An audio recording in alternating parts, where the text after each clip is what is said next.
of reports that we have to. Yeah, what, are live? You're welcome, folks. This is the House Corrections and Institutions Committee. It is January 21st. It's Wednesday. With us today is one of our committee members, Troy Hedrick, who's going to walk us through quickly on age 635, which deals with supervisory fees that are charged to folks who are on probation, furlough, and parole, any community sentence. So I'm turning it over to you, Troy. Troy Hedrick, state representative from Burlington, Vermont. Section of it anyway. Today I am introducing 635, a really fairly direct, not complicated at all sort of bill. In a nutshell, it ends the practice of the DOC administrating any supervision fee for folks who are on being released, parole, furlough, probation, no supervision fees. The goal is pretty simple. It's to reduce unnecessarily burdensome financial commitments on Vermonters who are trying to stabilize their lives after release, after being involved with our justice system. For me, this is about it's about affordability, word of the year, fairness, and modernizing what has become fairly outdated practice. Let me just give you my story here. I have worked a job since I was actually in grade school. My parents, it was important for my parents to send me to the private Catholic school, and that came with tuition. I have 3 brothers, so those costs add up quickly. But even in grade school, I worked the dish room cafeteria in exchange for tuition remission or partial remission. Went to the same sort of high school. I worked for the custodial staff after school for the similar thing until I was old enough to be able to actually get a job. And then I worked, I had all the dish room experience, so I worked in the dish room of a restaurant. I hope you wash dishes at home. I do. I have a dishwasher now. Seriously, I have never not been without a job. I have oftentimes taken a second job to afford a project or whatever, right?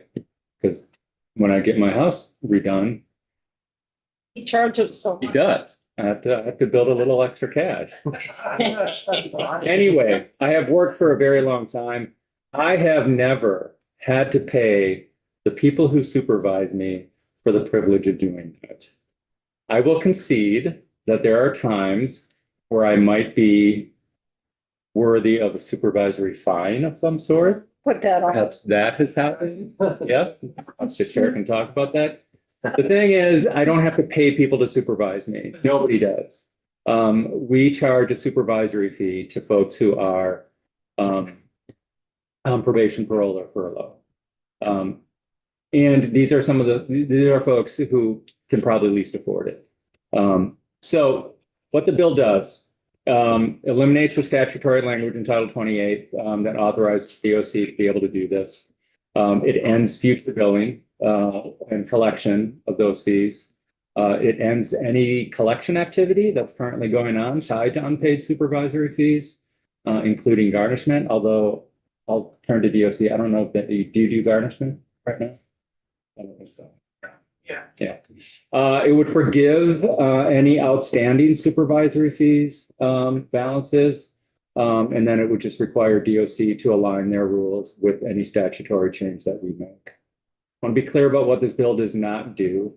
It does not affect restitution in any sort of way. And I'll turn to DOC again just to make sure I'm not speaking out of turn here. Restitution funds and things like that are in a separate statute, separate practice. Supervision fees do not fund any sort of restitution fund or anything like that. Does not change sentencing authority in any way whatsoever. It doesn't change supervision conditions, right? In any way whatsoever. Doesn't alter victim rights in any way whatsoever. Does not create any new program funding stream or mandate or anything like that. And it would not require any backfilling of revenue in any sort of way. This is just ending the practice. And DOC, I'm sure, can provide, I've had a brief conversation with them. I don't think this is going to be an onerous task, but we can certainly bring DOC and the deputy commissioner in to talk about the actual money that's involved. Why this matters, people under supervision are often housing insecure. They're often working very low wage jobs.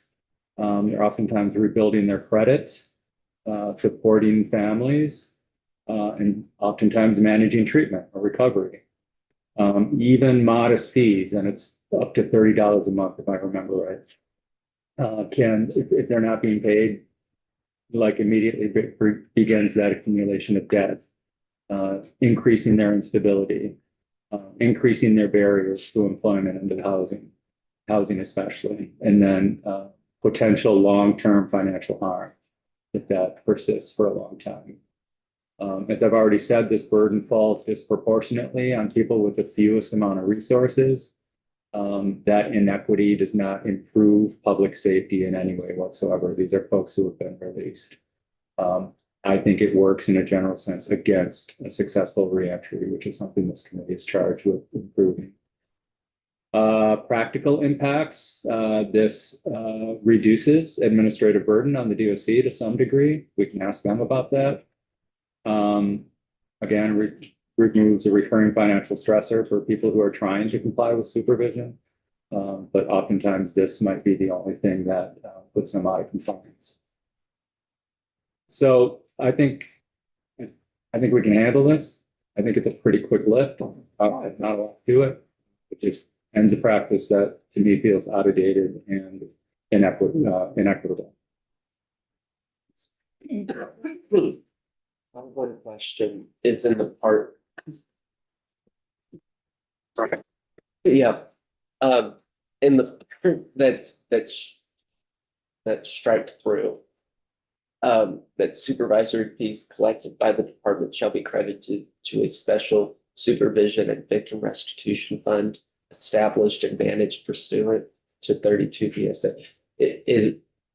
Are the current fees going to victim restitution? My understanding is no. Let's ask DOC that to be certain. Yeah. We talked about this a little bit last year. I remember Commissioner Demmel saying they're not collecting any fees, costing the department money to implement this, and they're not collecting anything. I remember the commissioner saying that last year. So then a follow-up question, you had mentioned that it would add from your preliminary talks with DOC, it would add some administrative burden. It's remove administration. Oh, sorry, okay, that's what I understood from that as well. Kevin? I mean, yeah. God bless you. Brian. I'll play both. I call you Kevin. I think these are all gonna be DOC questions. I just want to make sure. When it got instituted, how many states do it, how much this is per year, blah, blah, blah, blah, blah. Are these all DOC questions? Is there any sort of Yeah. context or history or anything you want to talk about? I don't have the answer to that. The chair might. Yeah. Okay. It was back around 2002, 2003, 2004. There was a push in the State House for folks who are incarcerated to pay for their incarceration, as well as folks who are under supervision to pay for their supervision. And that's where the language came. That's why it's up to a certain amount, and that's why it's only for those in supervision and wasn't for those who are incarcerated. But there was a move in the building for folks to pay. Well, and so what you described is Vermont specific, and then my other question, and it can be for DOC later, is what is the national context if you know? I don't know. I think it was just the mood in the building at the Yeah, time. these are all DOC questions. That's fine. Yeah. Okay, thanks. What do you mean by the mood in the building? Like, can you give us a sense of it? There was people wanting people who are incarcerated or folks who are under supervision community to pay their way. It was the mood in the building among legislators at the time.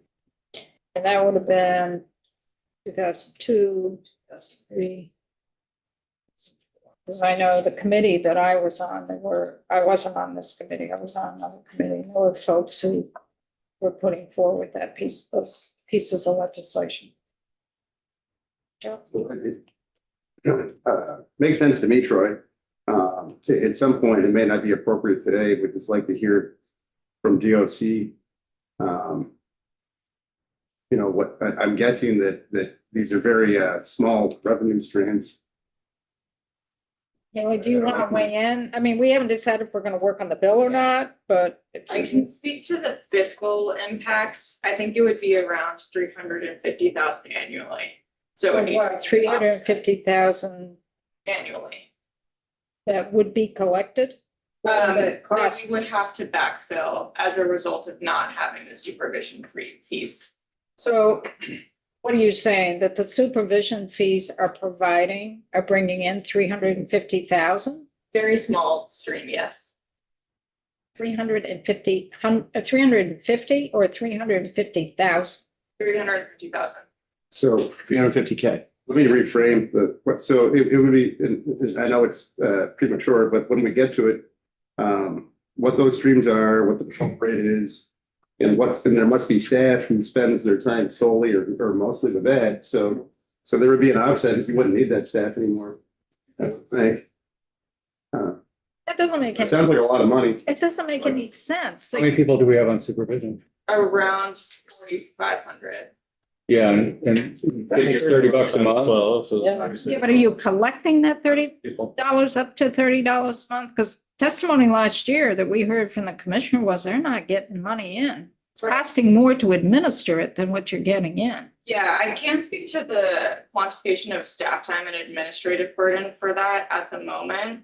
But it does go towards the cost of supervising someone.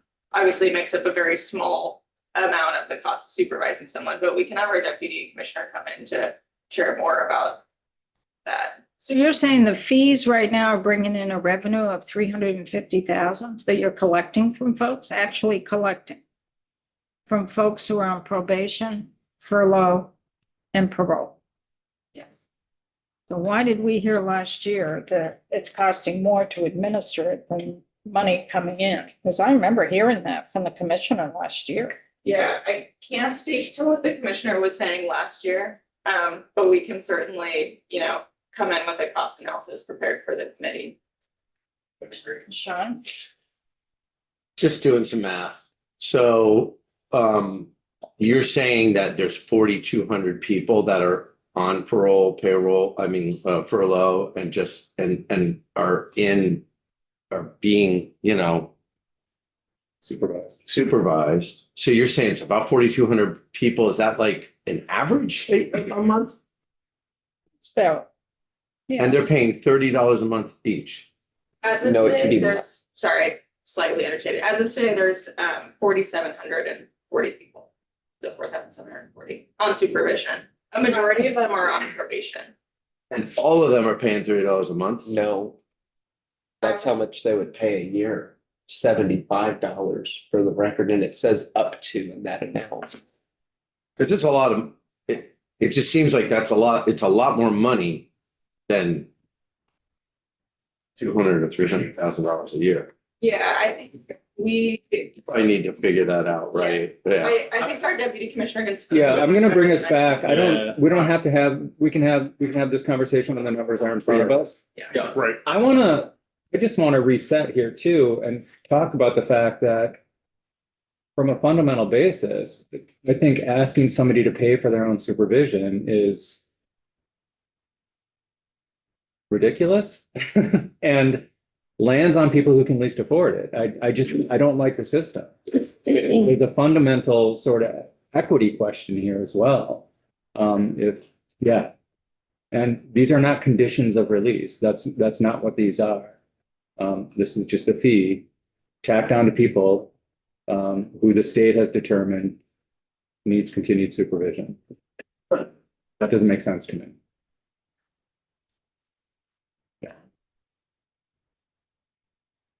Questions? I just say I'm interested in continuing to work on Well, that. yeah, I think it's and it's inconsistent too, right? If somebody's incarcerated for a year, we don't hand them a bill for $90,000 when they get out, right? We wanted to. That wouldn't cover it. We wanted to. That was the move. But no, I would certainly be interested. Other folks? I agree. Yeah. Sean? Yeah, I mean, I'm really struggling, we're trying to get these people to get to a spot in their lives where they're being successful. I kind of can't, I don't want to get too sidetracked, but I can't even believe that they're not getting like unemployment when they're leaving or something to get some kind of money to get ahead. And then we're hitting them with fees. Do we want them? Are we saying we want them back in our facilities? Because it seems to me that's where we're pushing people. So I'm a big believer in pushing. Sounds like the representative from Shelburne might have an amendment. Yeah. At least he seems interested in the bill, possibly. So, I am. we'll, It's not a living wage, maybe. we'll schedule Coming together. DOC. Madam. Who administers the victim restitution fund? Do you know? Is that true? It gets under the private services. Yeah. You got a good thing going here.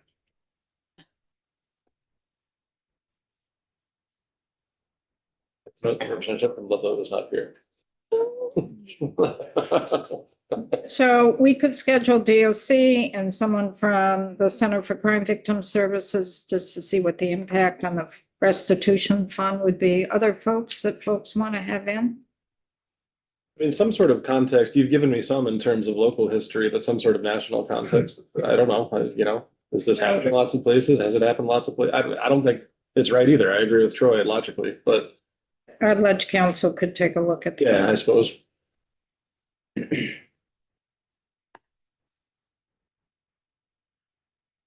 Anything else? We can know what to schedule. So Tate, if we could reach out to DOC and Center for Crime Victim Services and see maybe if we have time.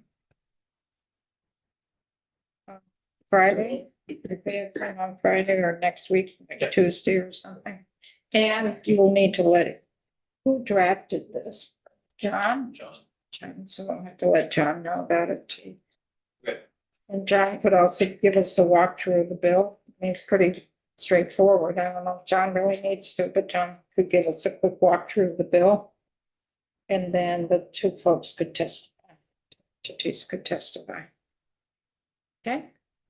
Have you yourself spoken with anybody who's had to pay this restitution? I mean, I'm sure I have. I haven't But talked about about that, this right, topic with yeah. folks who have Okay. done. I was wondering where we could What go. about that? Oh, I've been under. Yeah. I mean, I remember pretty clearly last year, Commissioner Demmel saying, do away with these fees because we're not collecting. It's harder to, costing more to administer than what we're getting. I don't know if other folks remember that, but I remember him making that statement a few times last year. Do you happen to know, Haley, if there's an outstanding balance total right now? Uncollected. I don't know that off the top of my head, but we I could. seem to make sure remember know. that I've had that conversation too. There was something, Yeah. Well, and Alice, among the testimony that we're seeking then, is there already included sort of what happens? Suppose these folks get off of supervision, but they haven't paid everything, what, does that go to collections? Does it stick with them? Is that its own problem? Can that be among the things that we hear? Right? I don't know who to ask, but I mean, it's not condition of relief. right. Law enforcement wants to. No, it would be curious because one mechanism now, and it could be that it's just taken out of state tax return Yes. refunds. It's the mechanism the state has available to it. I'm not saying that's the case, but Are there rules that have been promulgated for this, or is it just your policies and directives? I can check. Do you think there are some rules?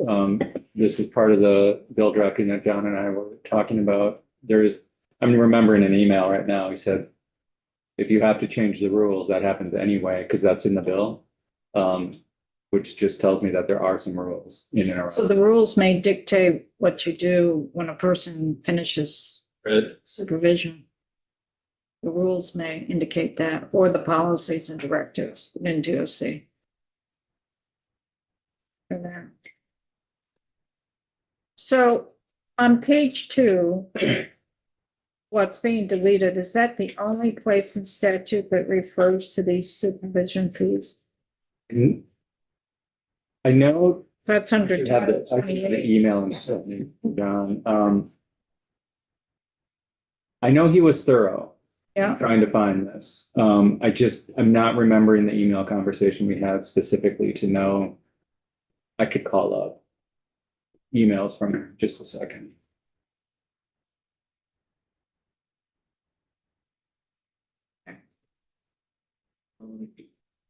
Well, would it then be in the rules where, how is it determined up to 30? well, the rules would, and if you look on lines 14 through 17 on page 2, Yeah, the rules will govern the collection, including period of time that they be subject to the fees, and then the vendor's ability to pay such fees. So that would go into what, up to $30 would play in. Let me just read from the email that I had from John as we were working through this. This is early January. Rules repeal, I've included section 4 for a DOC rules review per your direction, but please note that the repeal of rules happens by operation of law when the underlying statutory authority is removed. So we don't have to technically direct them to do that. Additional fees. I did not find, this is a little different than your question, but said I did not find cross references to the underlying statute or any related special fund, but did want to flag your attention to the location of other fees where DOC conceivably could smuggle a supervisory type fee. Could what? Smuggle a supervisory type fee. There's other places where they could offset these fees that we might want to explore. I didn't go into depth with them about this. So 28 VSA 3353. I'm not, we don't have to get into this now, but let's talk about this with John when he goes through the bill. He mentions 1, 2, 3, 4 very specific sections of 28. Yeah. So like 28 BSA 751 is offender work, wage reduction for various purposes. Like there's some sneaky things in there. I'm not saying DSC is sneaky, I'm just saying. No, but that offender work is while they're within the facility. And then 28 BSA 403, parole, reasonable fees for counseling and treatment services. Set by the, yeah. 28 BSA 755, work release, disposition of earnings. So there's some other things that might creep into the conversation. I wonder if that's where some of the 350,000 revenue is coming from. I don't know. So yeah, so there's a bit of an onion to peel here that could potentially peel here, but I think the fundamental question remains. It's simple, well, yeah, I got one more right? confusing question, confusing to me. So this is from 28 BSA 102C14, which is cited in what you provided us. And it talks about collecting the fee of up to 30 a month. Supervisory fees collected by the department shall be credited to a special supervision and victim restitution fund. And anecdotally, So, I've yeah. heard that doesn't happen. So we want to. So they're named together. Yeah. You're saying it all goes towards the one. I don't Okay, know the thanks. answer, but Yeah. I've been told that restitution is not funded through these fees. Cool. I was just surprised to hear it or to see it named. Thanks. Anything else? We'll schedule some work on this and then see where we go. Okay? If you try. The bill for that, he says. Okay, let's shift gears a little bit here. And hand this out. So this is coming from House Gov Ops Committee, and this is just an exercise that we have to do every year. There are reports that come in on an annual basis or different times, different days. I need to give this to the cat. Are these not everywhere? Close enough. I think so. I'll leave it. Do you need one? And what we need to do is we need to go through this. And it's also on the back and indicate, do we want to continue receiving these reports? Do we want to say, I give it one more year and see, or do we want to say, no way do we need this? Okay, that makes sense to folks? Yep. So the first one, of course, this impacts many folks, not just us. Progress report on implementing raise age. Yes. We keep, Yes. Okay. Twice a year? Yeah. Department of Corrections, reinstating practice of connecting individuals in a correctional facility due to what? Is this the caps? Due Yeah. to caps with community-based use. Year. One-time report. It's a one-time report in 26. That's done because we don't have enough recovery beds out there. In-caps are coming into corrections. On and on. So I say we keep this because it's 26. So it's Yeah. only once a year. And we had a big report about this way back in 2010 or 12, so with a plan on how to do it. And never got funded, never got done. Facility, So Chair, just a question. So when it says once, it's that a mean one-time, just a one-time and annual means every year in that count? Okay. I would assume. Well, and then why, if there's a report from 2025 that's scheduled for once, are we even looking at this? It should just be gone, right? Well, that's the cash fund, which.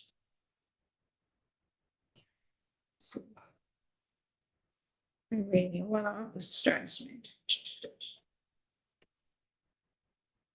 It says they do. their Any best. reliance on this document by a user is strictly at the risk of the user. To read the introduction. It was a whole harmless right there. So facility work programs. Act number 26, 27, is this last year's bills? Yes. Yeah, column 4. Oh, we did that in. Was it budget adjustment we did last year because the offender work program was running a deficit? Yeah. And then it's miscellaneous? We asked you guys for a report back? We submitted a report We did, okey dokey. at the request of the committee. Yeah, we did. Thank you. Yeah. So Troy, maybe you could find that report? Yeah. I can I send mean, it. not Troy. Kate, now it's Troy. Troy. I'm very interested in that report, and so I vaguely remember it, but. Yeah, because they had a hole in their budget and we wondered why, and it would accumulated over time, and we had recommended language in the BAA last year. Not our BAA, but the general fund. The cash fund for capital, We and need that. we need that every year. We definitely don't need the victim notification task force, any of that. That's coming in. Need that to keep that.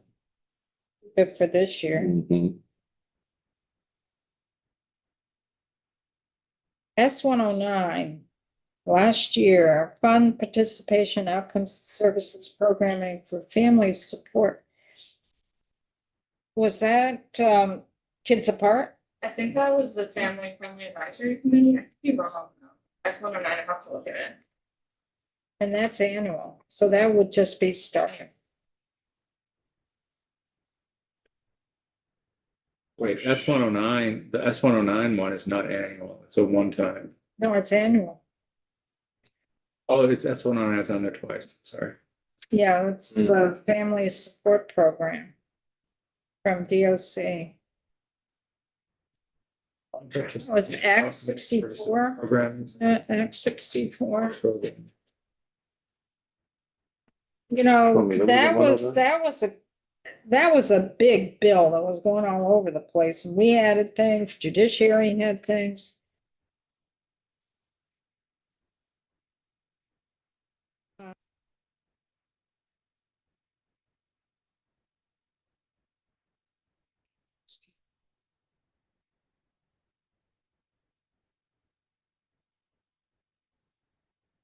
It's not six, right, Act 64.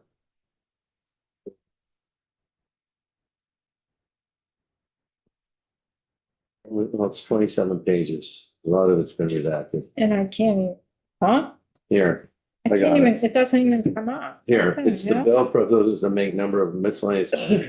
I know, but you gotta get the actual, that came from the Senate. You gotta Right. get the act. How come it doesn't come I'm out? calling it right now. The wrong section, my Or- All right. thing. This, Provide and sustain trauma-informed family support services and programming pursuant to section 128 of this title. So 128, incarcerated parents and guardians family support program. So this is on page 27 of Act 64. Department of Corrections shall establish the family support program to provide free parenting and family support at each correctional facility to all incarcerated individuals or parents and guardians, regardless of gender. This kid's part Yeah. of men, right? Yeah. I don't remember putting that into Act 64. Well, that's where it got jumped onto at the end of the year Oh, that's right. That's right. after I, because we had the bill, you did the bill Yeah. and then we used the vehicle. So but it this got is, vetoed. did S-109 get vetoed? No, the original Kids Apart bill got vetoed and then we added it. Right, we added it. Right. Got vetoed because of the, Language. Then this Legislative oversight. Or Overreach. overreach. annual report on or before July 1st, written report to us and judiciary on the funding, participation, outcomes, any progress towards sustained statewide Yeah. implement in Chittenden and Newport. Right. So we started this, so I would say maybe keep it for a few years, see how it goes, because we just opened up Kids Apart in Newport. Yeah. Wait, Well, I don't even know if are they even open yet? I don't even know if they're started it yet. They've I started. think they were staffed and ready to go. Oh, did she get it going? That, I mean, that was like last month. They hadn't gotten up there yet.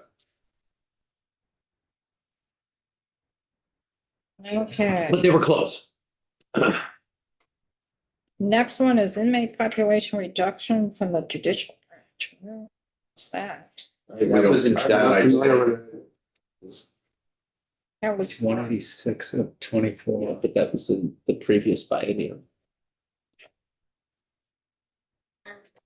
well, yeah. Right now, there's no reduction. That was from a bill that proposed eliminating out-of-state housing for folks who are incarcerated, and I believe that the kind of outcome of that bill was to end up doing a report about reducing the population of Oh, incarcerated. yeah, that was Troy. Yeah. That was a few years. Come on, ago. Hedrick. That's how we approach. Oh, that's, yeah, that was a compromise there. Yeah. Yeah. So do we get rid of this? It's a one-time thing in 25. They already did it. It was the judiciary. Yeah, it's not even us.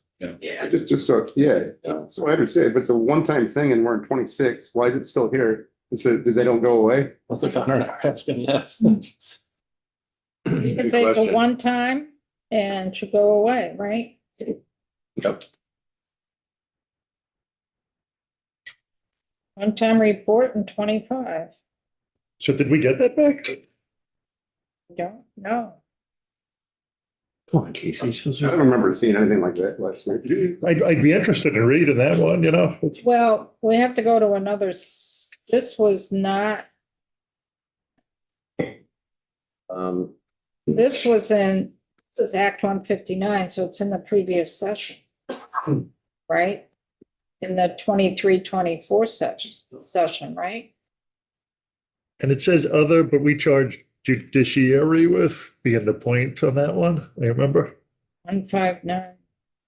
Not Haley. Somebody else, Haley. What? So you can't look at it in, you gotta go to the right session to look for Right, that? you gotta change your session. Got it. And then it kicks back. What's the act number on, does anybody know the act number on that? It's, well, Act number 159. Yeah, that's column one there, Troy, on the spreadsheet. Oh, there it is. Okay.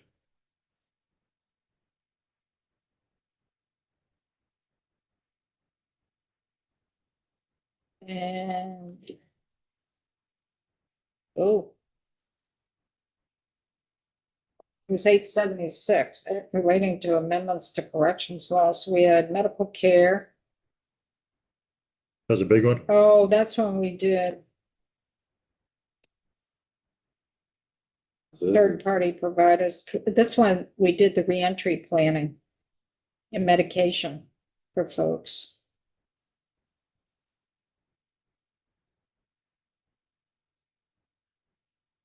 This is the MOUD.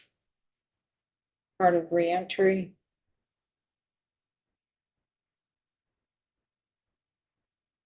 Driver ID, we did non-driver ID for my visitation study.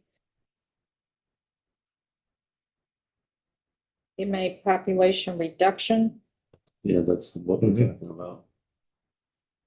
it's a report. It's the intent by the General Assembly by 2034 practice of inmates being housed in privately operated out-of-state facilities be prohibited. Further intent, the General Assembly that such prohibition does not affect inmates who are incarcerated pursuant to the interstate compact. Report on or before November 15th, the judiciary in consultation with DOC, states attorneys and sheriffs, defender general, and law enforcement advisory boards shall submit a written report to us and Senate Judiciary on detailing methods to reduce number of offenders and detainees in Vermont's correctional facility.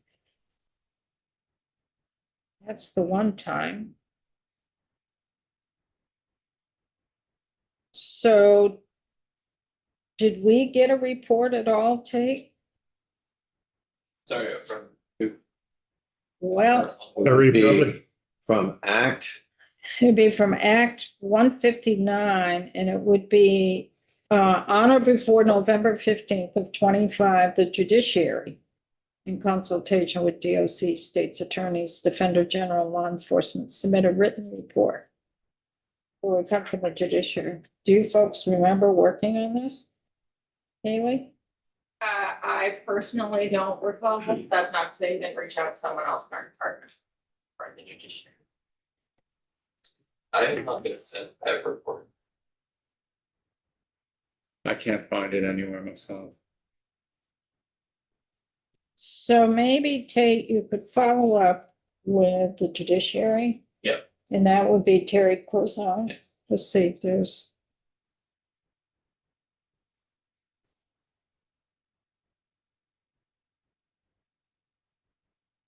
So the next one, pre and post charge diversion program outcomes from the AG. And there's no frequency.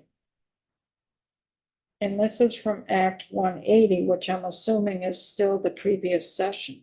I would assume. Yeah, both 24. Well, yeah, it gets to the year of the act. When they get older, as we go, we progress down. And where that brings us. Oh, it's the expansion of restorative justice. That was 645.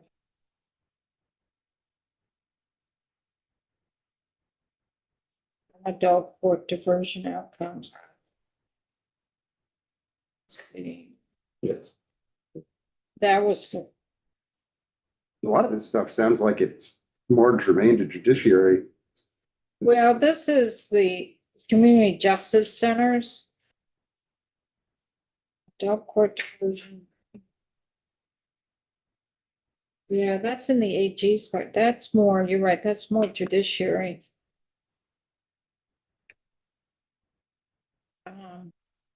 Just trying to see the reports, who they're supposed to go to. Just looking at the act. yeah. No, I get the intent, and I was once a volunteer for a few years at our, St. Albans CJC, but it just doesn't sound like it. Well, it depends who the report goes to. That's what I'm trying to Get it. find. Bill. It's a long bill, it has 58 pages.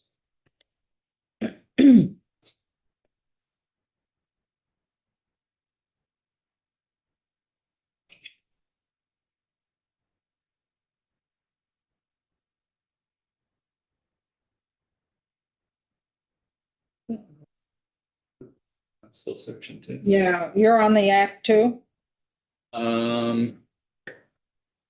program outcome. On page 4, hold on, On page 18. I'll develop program outcomes following. The In reports would be consultation. towards the end. That's what I'm wondering. Page 20, no, it's struck. Huh.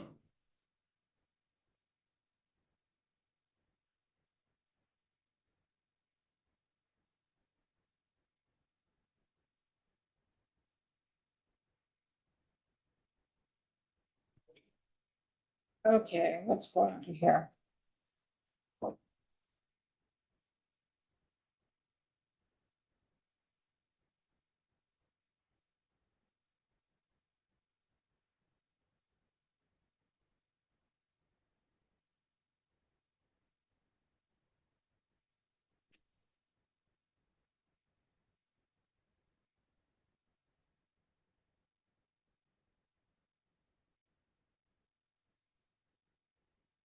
Okay, I don't know if this is it or not. Yeah, this is in consultation with community-based restorative justice providers, the Office of the AG shall develop program outcomes. There's a report later in that paragraph. Right, in consultation with the state's attorneys, Defender General, Crime Victim Services, Judiciary. Report annually on or before December 1st to the General Assembly on services provided and outcome indicator. So that's not even to us. I'm not being facetious, but why is it on our page? Just because somebody hadn't scrubbed it? Well, we overlap quite I often, understand. so that's probably, they just wanted to cover the bases. So this is in Judiciary Committee. And that'd be for both those Yeah. lines, right? Yeah. So this is a tracker then of these things Right, that we're looking at. This tracks all those reports. and those then- reports and requests and got it. Okay, And then that's cool. GovOps will look at our recommends, and sometimes we say, no, we don't need this reporting. Then Okay. they'll get rid of the statute that protects. Or in this instance, would we just say, does government ops right now think that we need this report? It's here or no? They've asked, so quite often our subject matters overlap with it. I understand. So Judiciary probably got their list and would include this particular report. So for us at this point, doesn't come to us, and I just made a note in Judiciary Committee for them to make the decision, because we overlap so much. Understood. So. Capital budget. So for the adult court diversion, also it's in Judiciary Committee for them to make that decision. Capital budget cash fund. That's annual that we need to keep. Great.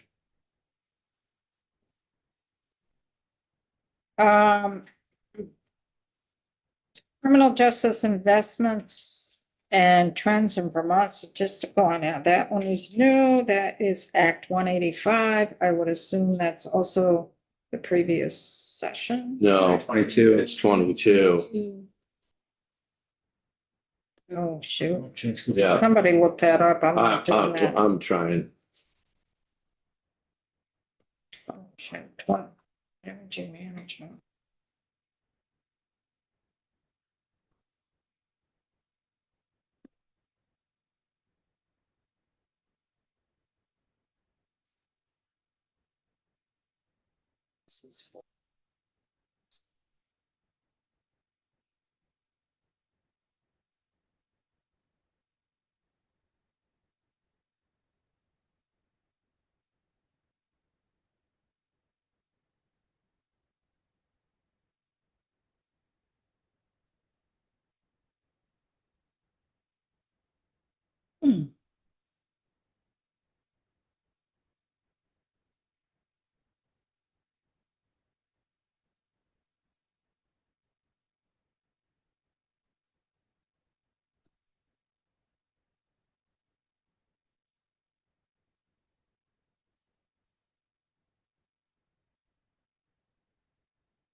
Tropes.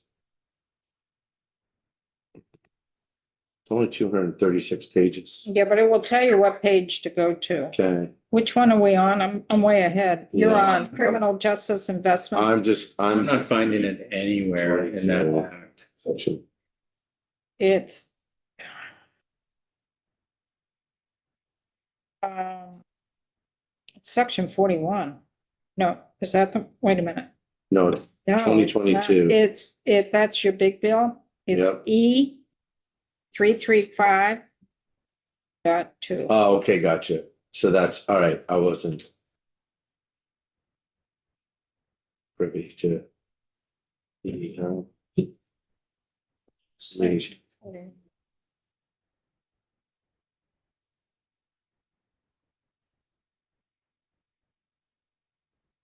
Oh,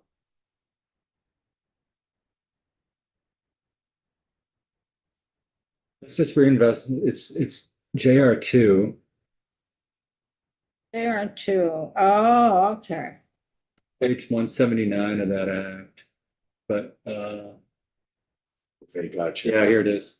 On or before January 15th, each year, the Commissioner of Corrections, in consultation with the Commissioners of Health, Mental Health, and for Children and Families, and the Attorney General shall submit a report to the House Committees on Appropriations, Corrections and Institutions, and the Senate Committees related to the following initiatives. And then there's a number of them. Let's 6 of them.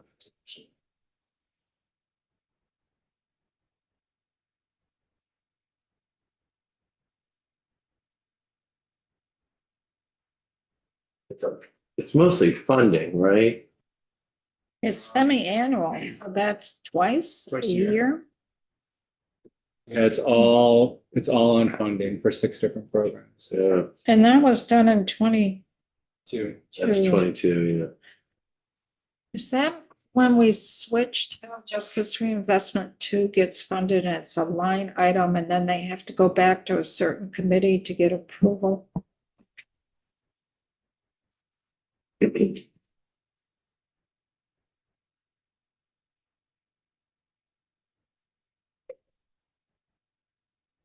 Look at that language. I don't have it up. I'm looking at something else. Let me look at that language.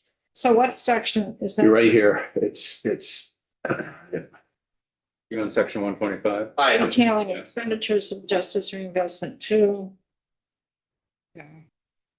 Domestic violence, you know. Yeah. funding for Community-based mental health. Virgin restorative. So 6 things.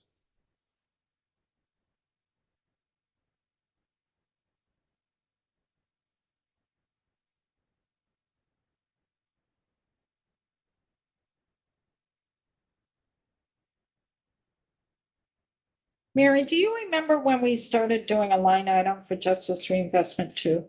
Were we still over in our old room, or did we do that when we were on Zoom? Do you remember that?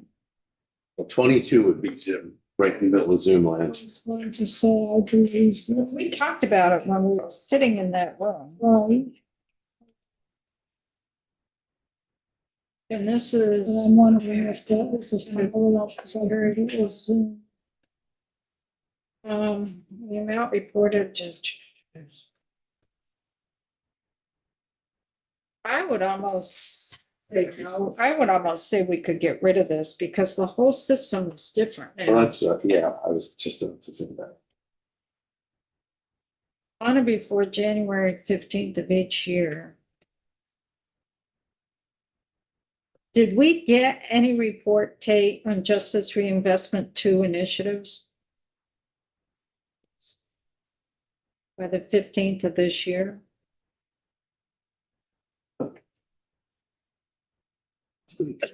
Yep. Believe so. Who's that coming from? It would be DOC. Consultation with Commissioner of Health, Mental Health, DCF, and the AGs.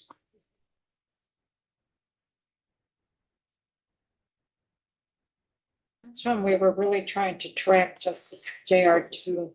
I would say get rid of it. Okay. I'll take your lead on that.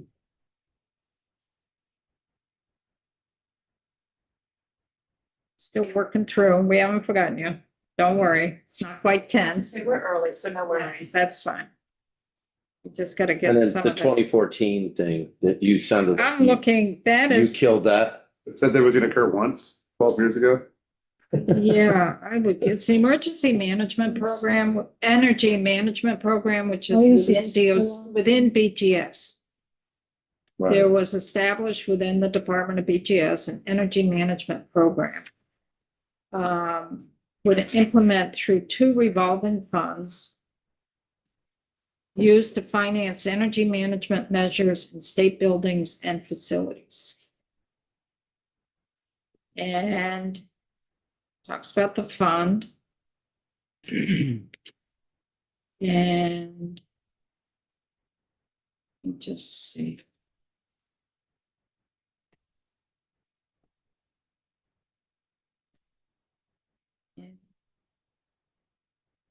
Beginning on January 15th, 2015, and annually thereafter, BGS would report to institutions committees. So do we still, once? It's not once, it was every year. Beginning on or before January 15th, 2015, and annually thereafter.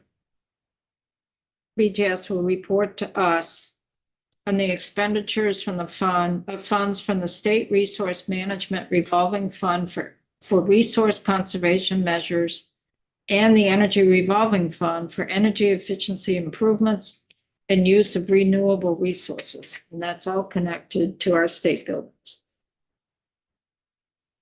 So did we receive anything from BGS about this? Yes, I'm uploading that one right now. So it's in accordance with once it's complete. Yeah, Yeah. yeah, we did receive that. So do we want to keep receiving it? Chair, with some of these, like, would it make sense just to, I wouldn't need 10 pages on that, but it might be nice to get a paragraph every year with what are the highlights of the energy program, Could we like condense some of these into just one report where it's just the highlights of each of these things? I don't know. I put a question mark. You have to change statute, probably. have You to would, change yeah, the but- statute. Just seems like it's less burdensome, The 2011 thing, I'm not quite sure how to find that because it doesn't have the act or anything. Yeah, I'm trying to look that up. I have I looked under title, but I don't think I'm in the right spot. I mean, it might be, but it doesn't correlate with anything in the statute Okay, section. well, let's, we've got people waiting. Yeah. I'm concerned here. Let's quit right here. Yeah. 178. Let's pick up Act 195 Yeah, okay, tomorrow or when we get back to it. okay. Okay. Yep. Complicated than it takes more time than we Mhm. thought. If someone wants to do some research on this in the interim, feel free to do that for folks. It helps us next time. I'd be happy to, but I just don't, I just need some guidance with how to Yeah. find stuff And without maybe- the act. Maybe we could sit down with Hillary and she could help us. You can Thanks. help with that. Because the rest of everything doesn't have the act, so we'll sit down with. Okay. Hate to say this because I know you were early. Do folks want to take a quick 5-minute break? I would like to go to the bathroom. Quick 5-minute break.